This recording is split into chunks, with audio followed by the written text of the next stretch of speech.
Well, hello everybody. So let's go and have a quick look at a few things that I spotted about 1999. Oh baby, baby, how was I supposed to know that something wasn't right here? Oh baby, baby. So the euro came into circulation at the beginning of the year. Britain chose not to take part in the euro thing. Bill Gates became the wealthiest person in the world thanks to an increase in the value of Microsoft stock. Napster launched that year. I only ever heard of it on TV, and by the time I got a computer and an internet, it had gone by then. A total solar eclipse was visible across Europe and Asia that year. I think it was visible in England, just in the bottom part of Cornwall, where I was, up here. It was only visible as a partial eclipse. But still, I left the shop where I worked just for a little bit to go across to the record shop, and me and the young lady who worked there stepped outside the shop and just looked up at the sky to see the eclipse. I heard somewhere that somebody said that if you kiss a girl during an eclipse, you're going to be with her forever. And well, I did kiss her and she smiled, and that was about the end of it really. Nothing happened. So but then it wasn't a total eclipse, so yeah. And if you're wondering, last I heard, she's married and very happily married with 2 kids.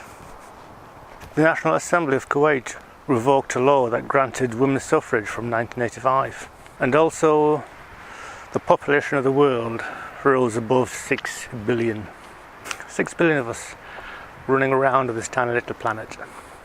Amongst those who passed away that year were Dusty Springfield, Stanley Kubrick, the renowned filmmaker. I think the last film he worked on was Eyes Wide Shut, which he died before the film was completed, and I think Spielberg tried to finish it in the vein of Stanley Kubrick. Did a fairly decent job, but I'm not sure how different the film would have been if Stanley was overseeing the end of it. Oliver Reed passed away that year. Dirk Bogarde, the British film star, mainly from the 50s, 60s, 70s, that sort of time period. Fred Trump, Donald's dad. Quentin Crisp, the famous for being gay writer, and that. I say famous for being gay, I think. There was a film about him, and I remember the last line of that him, or the character him, said was, "You can't touch me now," because he's being taunted by some people for being gay, and said, "You can't touch me now, it's perfectly legal for me to be gay, so up yours really."